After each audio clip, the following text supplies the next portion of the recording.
What's up, guys? Cameron here with Canadian Gamer, coming at you with a nice little rant. I know you guys love the rants. Before we get started, I'm going to inject myself with a little bit of the coronavirus. Fuck it.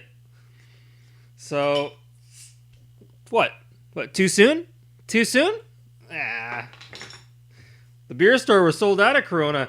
The company, the distributor that makes Corona there, I don't know if it's Budweiser or Busch, Amheiser. They're making a killing right now. People are buying this beer, just because of the Corona hype train. So, we're going to talk about something today that's really, it's been chapping my ass for quite a while. And that's basically, the moral dilemma. Do you purchase, the day one deluxe edition of a game that you got your heart set on? Or, and we'll get to it in just a minute, you wait for the greatest hits variant to come out because there are some benefits to that. And we're going to outline that again in a few minutes. So, why am I bringing this up? Well, last night, and I was talking about this earlier today in my my daily video that I've been putting up. I put up daily videos, by the way, in the morning. And I keep them up for a couple of hours just for the my daytime friends, if you will. And then I take those videos down later on in the day because they're not anything special. It's just daily banter just to keep the comments afloat. But anyways, last night I got into Mafia 2. Now, I beat this game a number of years ago, several years ago. And it's a real special game. I was going to do a video dedicated to this and mobster style of games, but I decided to sort of flip the script, if you will, after seeing what I saw last night. So, anyways, I'm getting ahead of myself here. Mafia 2, it's a fantastic game. It's just like, it's 2K games. They caught lightning in a bottle with this one. I know Lawrence and Greg, we were talking about this on Twitter. Lawrence Dagstein likes Mafia 3.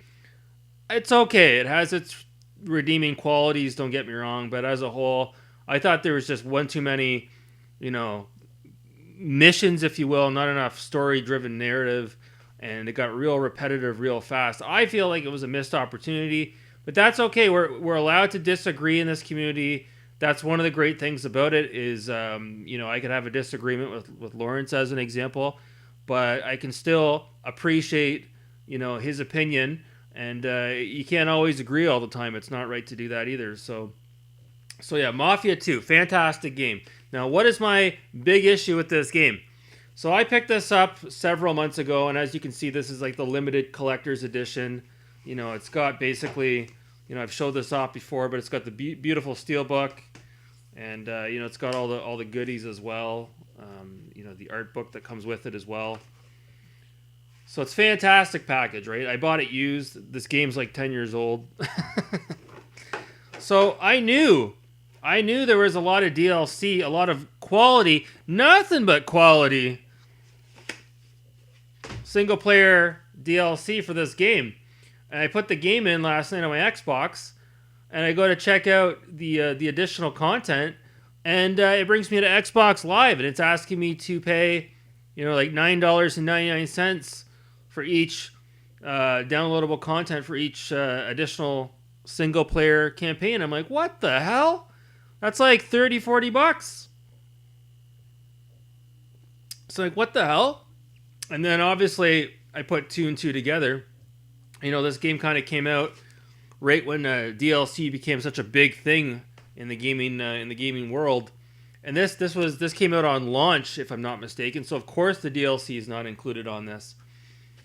So then I'm looking a little bit further online, and thank f***ing God I saw this. Believe it or not, and this is a great thing that I found out about, hopefully it'll benefit you guys as well. If you're out there in the wild, if you're looking for this game, if you buy the greatest hits variant of this game, or the platinum hits, either on the PS3 or the Xbox 360, the platinum hits comes with the DLC on a second disc. Can you believe it? Because it came out at the end of the lifespan of this game. So now, you better believe it, the next time I go out to my used game store, I'm going to be going straight to the Xbox 360 section, and I'm going to be looking for the platinum hits of this game, which is a pain in the ass because now if I buy that, it's like I take the disc out of that case. I got an extra case I don't need, a gray silver case I don't need. At least with the PS3, you get those nice blood red cases, and you can sort of match them up with some of your horror games, if you will, kind of like Radical Reggie. But anyways, I'll have to get that extra disc with the DLC, which inevitably it'll be cheaper to buy, that Platinum Hits package, and then I can throw it in here with this. So it's a lot cheaper than paying $40 to download all the extra little content separately, and then it's only digital. So if you're out there, if you see Mafia 2 Platinum or Greatest Hits for PS3, Xbox 360, that's the version to get. Not this version. So I can go on and on and on. There's been so many times where we've seen this happen. And look, I get it. I like the collector's editions as well. Ken's Games Collection and Rage Leg Gaming were showing off. They picked up Ori and the Whispery Will. I guess the sequel to The Blind Forest. It came out yesterday or earlier today on the Xbox One. And it's a fantastic deal. It's like $49.99. You're getting a nice, complete in-the-box package that includes artwork and downloadable content for music and an additional CD included with piano audio as well. So it's an excellent package. But it's like, here we go again. What happens if several months from now there's some DLC that comes out for that game? It's not on the disc, and then eventually, if we get a physical release, a Platinum Hits, then it's like, what the hell? The same could be said about this. A lot of people don't know about this. I'm pretty sure. I'm 99% sure. How are we doing for time here? Yeah, we're at the 8-minute mark. We had Silent Hill 2, Restless Dreams. Obviously, this is a famous title. We don't need to go on and on and on about this. This is one of the few games I have in my original Xbox collection that's the Platinum Hits, because I don't like the Platinum Hits. I like to have, just the standard edition, which tends to cost more money than the Platinum Hits. Now, this one here, this game, there was actually downloadable content called Born from a Wish, where you would play as basically, can't remember the guy's name, but his wife. It's like a single player campaign, and it's not on the original release. You need to get the Platinum Hits, and it's on the disc, the Born from a Wish campaign. So it's actually more beneficial if you're a diehard Silent Hill fan to get the Platinum Hits edition, because Born from a Wish is on the disc. So it's another example. I picked this up a couple of years ago. Need for Speed, Hot Pursuit, one of my favorite racing games from Criterion. And I had the original release, which actually you can tell the difference. The original release has an orange car instead of a silver, and of course it doesn't say limited edition. Well, the reason why I sought out the limited edition is because there's so much extra content that was released on Xbox Live, I just had to have it on the disc. So I go out and I buy it. Yeah, limited edition. Guess what? It's not on the disc. There was a download code that came with the limited edition, which is not in this used game that I bought. So now I have limited edition, and I've got the base version, and they're the same games. Like, what the fuck?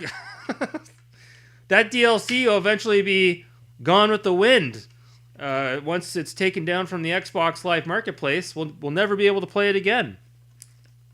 So these are just a few examples, but it's a huge gripe of mine. I can't stand it when companies do this. I think even Bethesda's doing this now with like the Game of the Year edition for Fallout 4. Pretty sure all the content is not on the disc. I'm pretty sure it's downloadable content. So it just really chaps my ass, like I said. So it's a moral dilemma. Do you get, the complete package day one, and then later on the DLC comes out on the disc, or do you wait for the greatest hits, and then you got the shitty greatest hits, but everything's on the disc, but you had to wait for it to come out? So kind of a pain in the ass. I know there's been plenty of more examples just like what I mentioned here, but like I said, for any of you retro collectors that are collecting for the original Xbox, the PS2, Xbox 360, and the PS3, if you're like I said, if you're out there and you're looking for these games, go online first and read about whether or not, maybe the greatest hits might be better to get because all the content might be on the disc. They used to do that back in the day. Xbox 360, it was commonplace to get a second disc included. Nowadays, it's more a download code that comes with it. So you got to do your research now when you go out there. It's like I said, I'm pretty pissed off about this. But now that I know that I can go out and get the greatest hits, probably fairly cheap, and get that extra disc, I'm pretty happy about that. But I just wish these damn developers would put this content in the game the way it should be from day one, because damn well all this content was produced and created before the day one launch. They hold the DLC back to make more money. It's a greasy sales tactic. I can't stand it. It should be against the law for these companies to do it. But anyways, that's my take on it. Am I wrong on this? Let me know in the comments below. Again, I really don't like downloadable content. I think it's a fucking scam. And there's a lot of games where I didn't buy the extra content because I'm not going to support these developers that are trying to scam us. Extra cars, extra clothing, extra this, extra that. It's one thing if it's a whole new single player campaign, whatever, but I want it on the disc. So, that's it. That's it for today's rant. Let me get drinking the rest of this Corona here and get infected by the virus. So that's going to do it for this rant. You people are wonderful and beautiful. You take care.